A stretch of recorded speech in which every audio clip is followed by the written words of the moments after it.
ఈరోజు మన ట్రెడిషనల్ టచ్‌లో భోజనాల సమయంలో ఏ పదార్థాలు పూర్తిగా తినాలి అనే విషయాన్ని తెలుసుకుందాం. సర్వం సశేషమస్నీయ నిశేషం ఘృతపాయసం.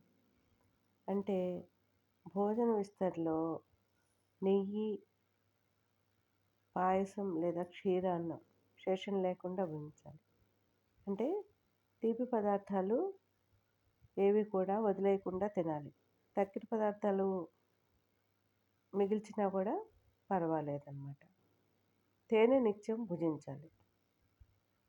తర్వాత ఏ ఏ తిథి వారాల్లో భోజనం చేయకూడదు అనే విషయం కూడా తెలుసుకుందాం.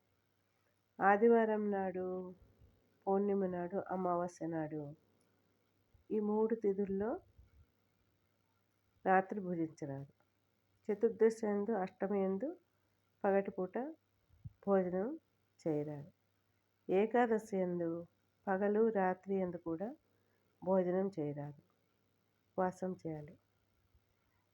ఈ నియమాలన్నీ కూడా మన పెద్దవారు ఆరోగ్యానికి సంబంధించి పెట్టారు. సైంటిఫిక్గా కూడా ఇది రుజువు చేయబడింది. తర్వాత దానాల్లో దశదానాలు అని మనం అంటుంటాం కదా. దశదానాలు అంటే ఏంటంటే గోదానము, భూదానము, తిలదానము, తిలదానం అంటే నువ్వుల దానము, హిరణ్యదానము, ఆవు నెయ్యి దానము, వస్త్రదానము, ధాన్యదానము, గుడదానము, రౌప్యదానం అంటే వెండి,